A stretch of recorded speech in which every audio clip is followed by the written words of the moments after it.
कैसे हैं आप? आज हम पढ़ेंगे पाठ 1 चारूचंद्र की चंचल किरणें। ये कविता है। एक कविता लिखी है मैथिली शरण गुप्त जी ने। मैथिली शरण गुप्त जी यहाँ पर जो है चंद्रमा जिस तरह मतलब एक प्रकृति के परिवर्तनों के बारे में बता रहे हैं कि कैसे रात से दिन होता है, दिन से फिर रात होती है। हमारा जो ये समय का चक्र है वो चलता रहता है, किसी के लिए रुकता नहीं है समय का चक्र। ठीक है बच्चों, तो आज हम शुरू करेंगे चारूचंद्र की चंचल किरणें। प्रस्तावना। इस कविता के माध्यम से कवि परिवर्तनशील प्रकृति के रहस्य को उजागर करता है तथा प्रकृति से प्रेरणा लेने के लिए प्रेरित करता है। परिकल्पना। प्रकृति जीवन में आगे बढ़ने के लिए किस प्रकार प्रेरित करती है।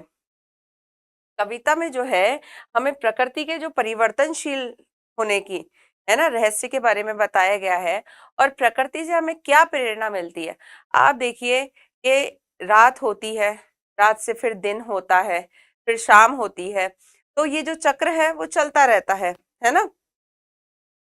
सर्दी होगी, गर्मी होगी, बरसात होगी, आपको पता है कि ये मतलब समय के हिसाब से चलता रहता है। उस तो ये जो है प्रकृति हमें ये सीख देती है कि हमें जो है चलते रहना है, रुकना नहीं है, रुकना कभी नहीं है, चलते रहना है, अपने कर्म करते रहने हैं, है ना। हमें काम करते रहना है, अपने प्रगति पर बढ़ते रहना है।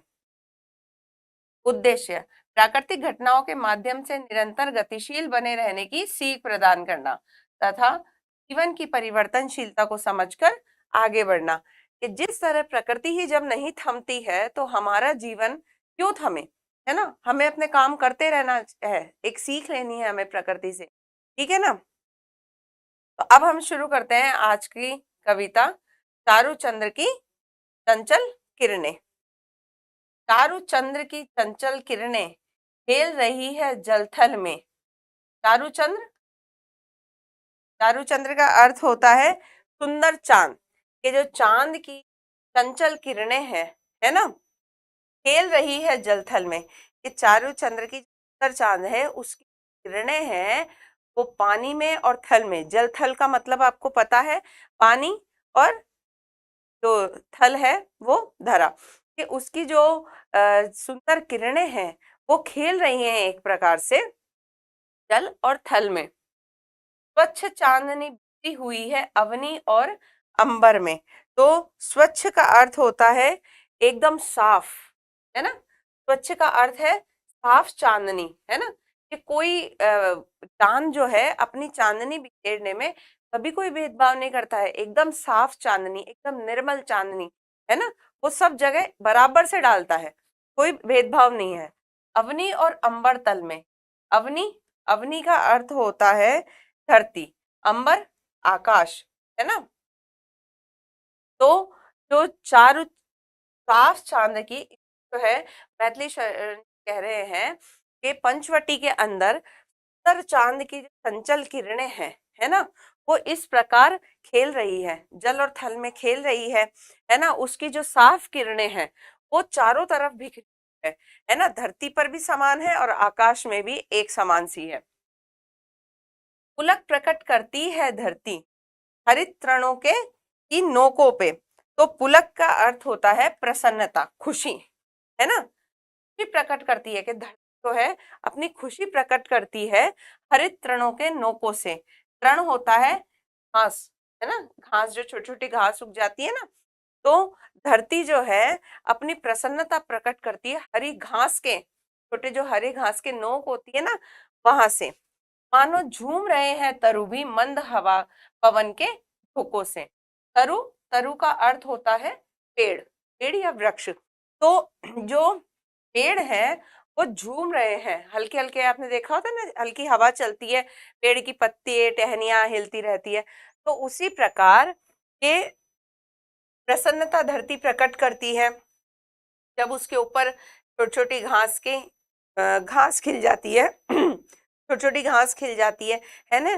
तो वो जो है धरती प्रसन्नता प्रकट करती है उनसे, हरी भरी होती है ना। और जो पेड़ है वो भी झूम रहे हैं हवा के झोंकों से ठंडी हवा के झोंके चल रहे हैं, जो है पेड़ भी झूम रहे हैं। क्या वही स्वच्छ चांदनी है यह, है क्या वही निस्तब्ध निशा। तो इसमें है, निस्तब्ध का अर्थ होता है शांत, निशा का अर्थ है रात। तो इसमें जो है एक बोल रहे हैं, क्या वही स्वच्छ चांदनी है यह, है क्या वही निस्तब्ध निशा, क्या ये वही साफ चांदनी है ना, और शांत रात है। क्या ये वही साफ चांदनी और रात है, शांत रात है स्वच्छंद सुमंद गंध वह, निरानंद है कौन दिशा। ये जो देखिए बच्चों, ये जो है ना स्वच्छंद सुमंद गंध, इसका अर्थ होता है एकदम स्वच्छंद होता है, बिना बिना रोक टोक, है ना। सुमंद गंध के, अच्छी खुशबू, है ना, बिना रोक टोक के। निरानंद है कौन दिशा, निरानंद के, आनंद से रहित। निरानंद का अर्थ होता है आनंद से रहित।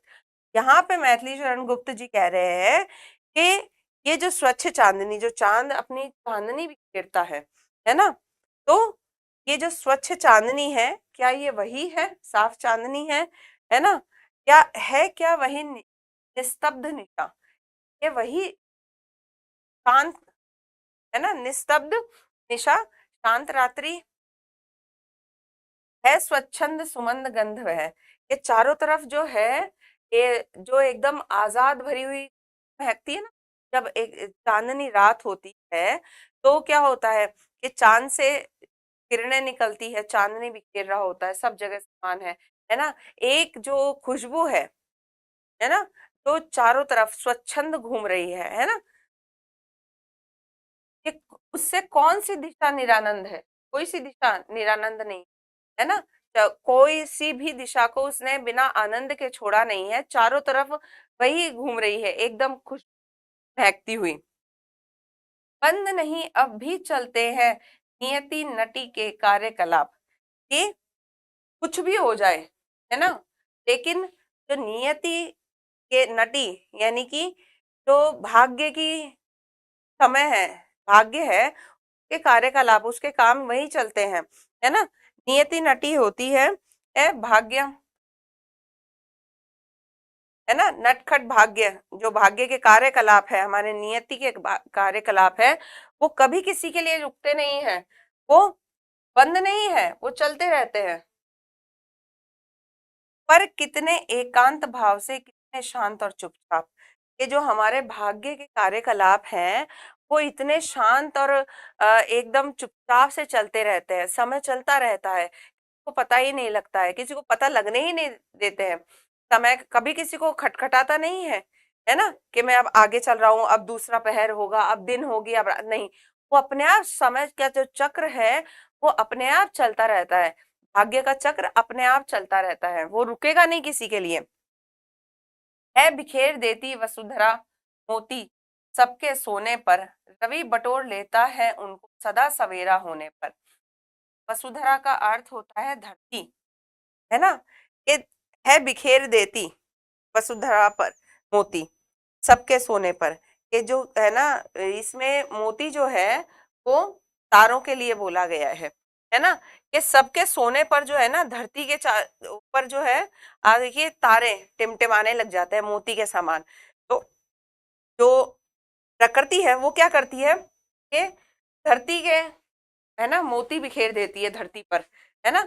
ऐसा लगता है कि तारे जो है टिम टिम कर रहे हैं एक मोती के समान, सब लोग जब सो जाते हैं, है ना, सबके सोने पर। रवि बटोर लेता है उनको सदा सवेरा होने पर।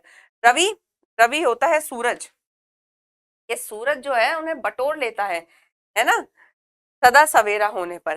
रात होती है, तारे टिमटिमाते है ना, रात का पता है एकदम चांदनी पड़ती रहती है, लेकिन सुबह होते ही से चांद का काम है रात करना, चांदनी बिखेरना। तो सवेरा कैसे होता है, जैसे ही सूरज निकलेगा वो क्या करेगा, उस चांदनी, उस रात को जो है अपने उन तार मोतियों को समेट लेगा अपने अंदर, और सूरज की किरणें चारों तरफ फैलेगी।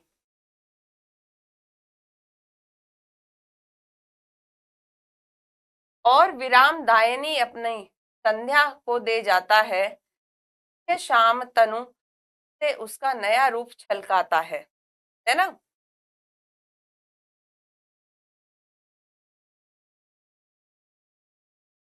और विराम दायनी अपनी संध्या को दे जाता है। और फिर क्या होता है, जब सूरज जो है तारों को समेट लेता है, सुबह होती है, फिर वो क्या होता है, विराम दायनी। विराम दायनी होता है रोक देने, है ना, विराम दायनी, है ना, देने वाली, तो रोक देने के लिए, विराम देने के लिए थोड़ा, है ना, विराम होता है थोड़ा सा, आप विराम का अर्थ होता है कि रोकना थोड़ी देर के लिए, है ना, तो रोक देने के लिए क्या दे जाता है, संध्या, शाम, क्योंकि सूरज निकलता है, दिन होता है ना। फिर कैसे पता लगता है कि सूरज ढल रहा है, शाम होगी, है ना, हल्की हल्की शाम, धीरे धीरे वो शाम बढ़ती बढ़ती बढ़ती बढ़ती रात होती है, रात में फिर वही तारे निकलेंगे, है ना, मोती के समान तारे दिखाई देंगे, उन्हें फिर वही सूरज जो है अपने अंदर समेटेगा। तो वो चक्र चल रहा है एक, है ना। तो विराम दायनी, विराम देने के लिए क्या छोड़ देता है, संध्या। संध्या का अर्थ होता है शाम। शून्य शाम तनु जिससे उसका नया रूप झलकाता है। तनु का अर्थ होता है शरीर, तो शून्य शाम जिससे उसका नया रूप झलकाता है, एकदम शून्य के समान, है ना, शून्य होता है खाली, है ना, शून्य के समान अन काला शरीर, है ना, ये कहा गया है, शून्य के समान काला शरीर रूपी, है ना, फिर रात होएगी, ठीक है, नया रूप झलकाता है, ठीक है।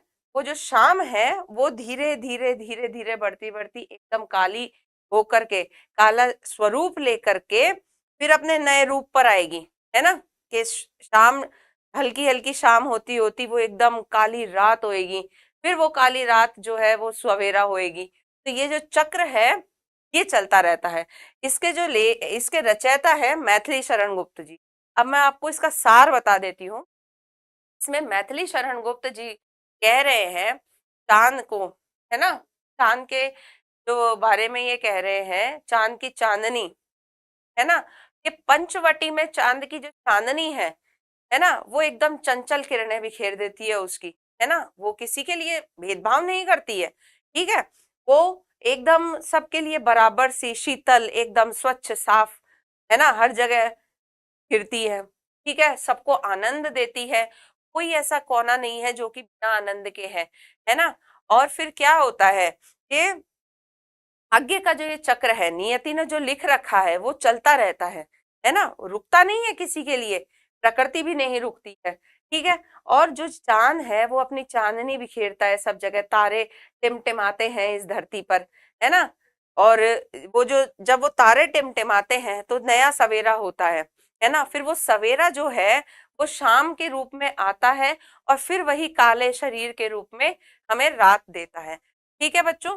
बहुत ही अच्छी कविता है जिसमें कि प्रकृति ने हमें यह संदेश दे रही है, जब मैं नहीं रुक तुम क्यों रुकोगे, है ना, चलते रहना है। और परिवर्तन जीवन का नियम है, परिवर्तन होते रहेंगे, आपको परिवर्तनों के साथ में ही चलते रहना है। अब हम जो है इसके शब्दार्थ देखेंगे।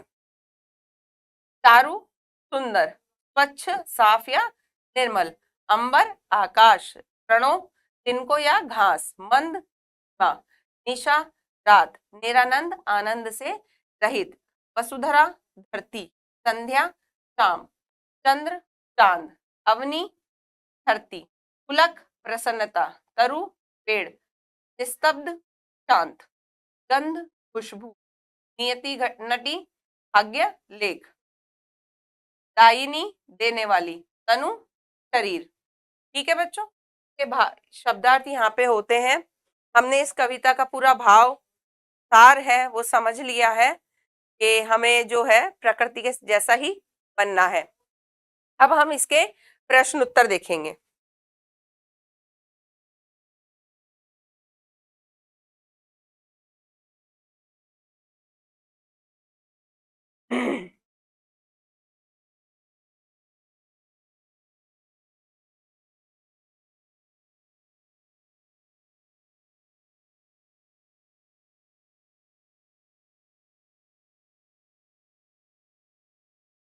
इस कविता में प्रयुक्त निम्नलिखित शब्दों के अर्थ लिखते हुए वाक्य बनाइए।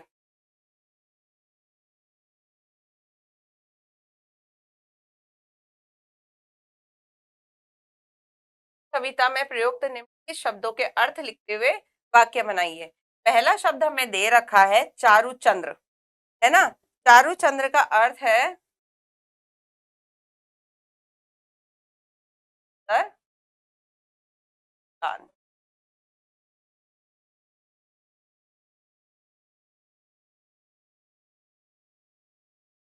अब इसका वाक्य बनेगा, आज आकाश में चारुचंद्र खिला है।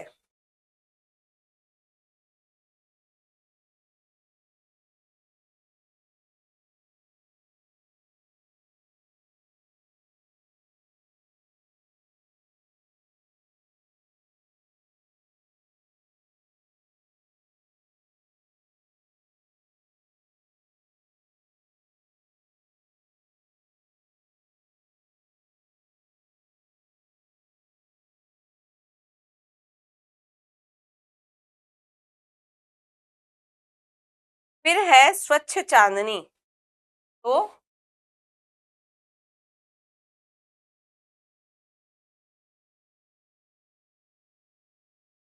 साफ चांदनी, है ना। इसका वाक्य हम बनाएंगे,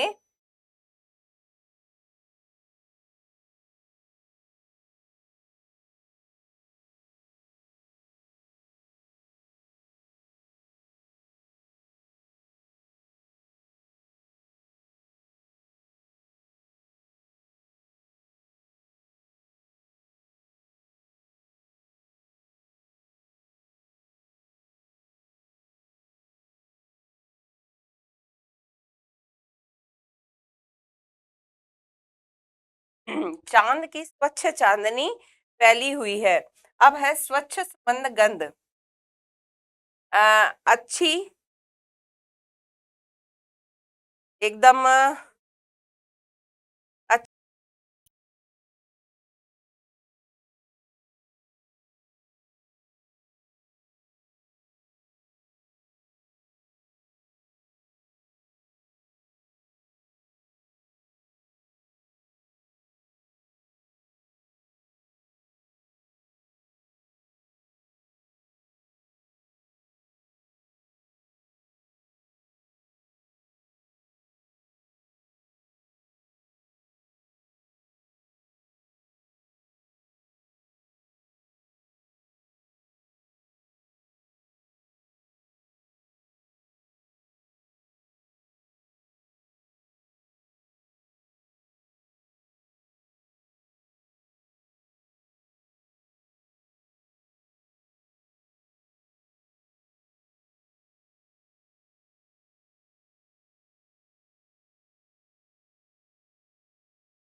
साफ मंद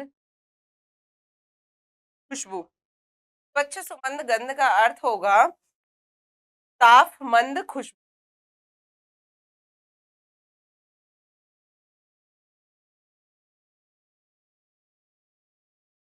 ठीक है, इसका वाक्य हम बना रहे हैं।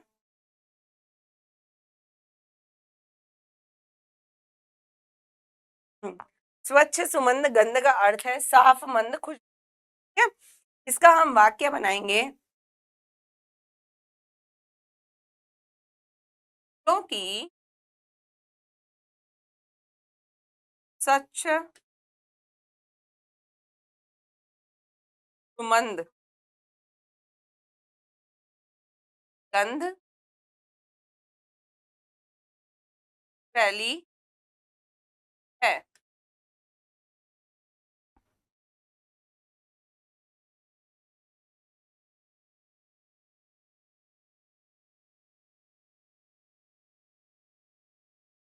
फूलों की स्वच्छ सुमंद गंध फैली है। अब है शून्य शाम, है ना। ये काली रात के लिए कहा गया है कि शून्य शाम।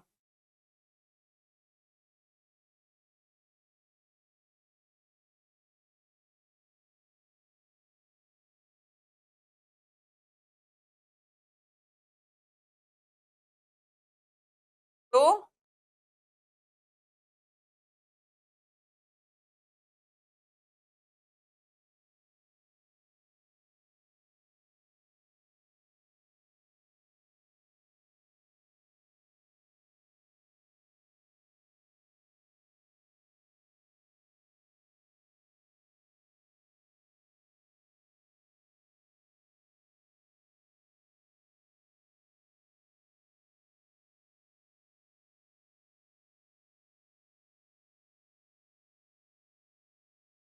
इसका वाक्य हमने बनाया है। शून्य शाम का अर्थ होता है खाली, काले, काली, है ना, सांवला, काला। शाम का अर्थ होता है काला।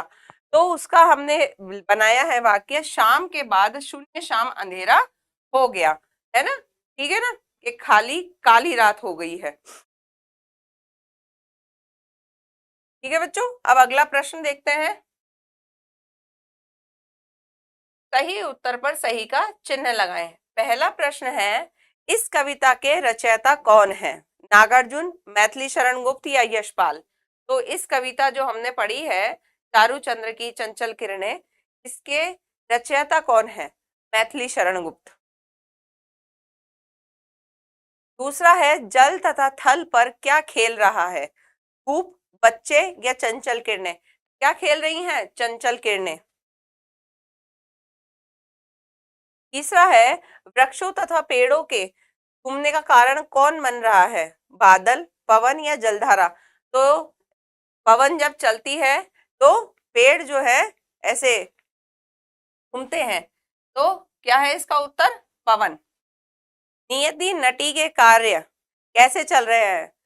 भाग्य के कार्य कैसे चल रहे हैं? खेल जो कैसे चल रहे हैं? शांत या चुपचाप, तीव्र गति से, एकाएक करके? तो इसका उत्तर होगा शांत और चाप। ठीक है बच्चों, यहाँ पे जो है प्रश्न उत्तर पूरे होते हैं।